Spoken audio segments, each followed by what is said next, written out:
यार ईशान, जब भी मैं ये चिप्स खरीदती हूँ ना तो मुझे बड़ा गिल्ट होता है कि इस प्लास्टिक रैपर का क्या करूँ। प्लास्टिक रैपर का क्या ही होगा, फेंक दो इसे। शायद यही सही है।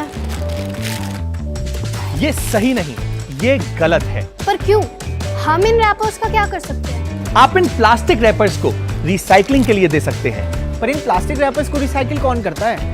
वेल, कानपुर में रहने वाली कोहिमा जी इन्हीं प्लास्टिक रैपर्स को रिसाइकिल करके बड़े ही यूजफुल प्रोडक्ट्स बनाती हैं।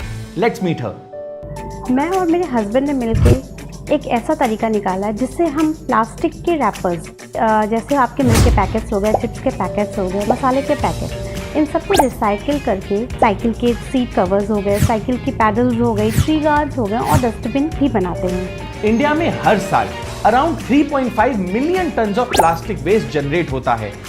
ये वही प्लास्टिक वेस्ट है जो रोड्स, पार्क्स, माउंटेन्स और अब ओशियंस तक भी जा पहुंचा है।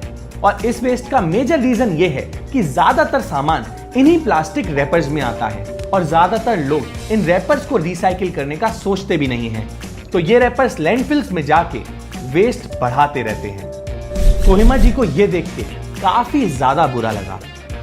इस प्रॉब्लम को मैंने तब करीब से देखा जब मैं एक बार अपने फादर इन लॉ के साथ स्ट्रे एनिमल्स को खाना देने जा रही थी और तब मैंने देखा कि एक काऊ प्लास्टिक में बंधे हुए खाने को खाने के लिए कैसे प्लास्टिक को भी खा रही थी। कोहिमा जी ये देख के काफी ज्यादा डिस्टर्ब हो गई। वो घर जाके घंटों सोचती रही अब इस प्रॉब्लम को कैसे सॉल्व किया जा सकता है। मैंने बहुत सारे आर्टिकल्स पढ़े और वीडियोस भी देखी और उनको देख के मुझे ये तो पता चल गया कि प्लास्टिक का इमीडिएटली यूज़ और प्रोडक्शन तो बंद नहीं कर सकते हैं, क्योंकि मार्केट में सभी चीज़ें आजकल पैकेट्स में ही आ रही हैं। तब कोहिमा जी ने डिसाइड किया कि वो प्लास्टिक रैपर्स को अपसाइकिल या रिसाइकिल करके कुछ ना कुछ स्टेप तो जरूर लेंगी। मैंने अपने लेवल पे काम करना शुरू किया और मैंने अपने घर के सारे प्लास्टिक रैपर्स जैसे कि दूध के पैकेट्स हो गए, मसाले के पैकेट्स हो गए, स्नैक्स के पैकेट, इन सबको कलेक्ट किया और कबाड़ी वाले को देने लगी। कोहिमा जी खुद तो ये काम कर ही रही थी, पर उनको रियलाइज हुआ कि अगर वो अपने आसपास के लोगों को भी ऐसा कुछ करने के लिए कन्विंस कर लेंगी तो शायद कोहिमा जी का बड़े लेवल पे इम्पैक्ट क्रिएट करने का एम पूरा हो सकता है। तो मैंने अपने हस्बैंड से बात किया और हम दोनों ने डिसाइड किया कि ना सिर्फ हम अपने घर बल्कि अपनी हाउसिंग सोसाइटी और आसपास के घरों से प्लास्टिक वेस्ट कलेक्ट करेंगे और उससे रिसाइकिल करके नए प्रोडक्ट्स बनाएंगे। पर यह प्रोसेस इतना इजी नहीं था, क्योंकि कोहिमा जी को अब प्लास्टिक रैपर्स को कलेक्ट करने का एक सिस्टमेटिक वे बनाना था, क्योंकि अब इन प्लास्टिक रैपर्स का कलेक्शन बड़े स्केल पे करने की जरूरत थी।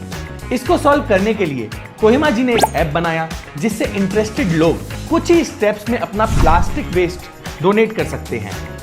अब एक बार जब प्लास्टिक प्रोडक्शन यूनिट तक पहुंच जाता है तो इस प्लास्टिक की प्रोसेसिंग स्टार्ट हो जाती है। प्लास्टिक रिसीव करने के बाद सबसे पहले प्लास्टिक को सेग्रीगेट किया जाता है, जिसमें MLP, PET, PP, एक्सेट्रा अलग अलग प्लास्टिक की क्वालिटीज़ को अलग किया जाता है। और अलग करने के बाद सबसे पहले प्लास्टिक्स को हम एक्सट्रूडर मशीन में डालते हैं, जिसमें ये प्लास्टिक्स फ्लूइड बनकर सॉलिड लम्स में कन्वर्ट हो जाते हैं। सॉलिड लम्स में कन्वर्ट होने के बाद हम इन लम्स को स्पेशली डिज़ाइन किए हुए मशीन्स में डालते हैं, जिसमें ये अलग अलग प्रोडक्ट्स का शेप ले लेते हैं और कूलिंग होने के बाद ये प्रोडक्ट्स बनके तैयार हो जाते हैं।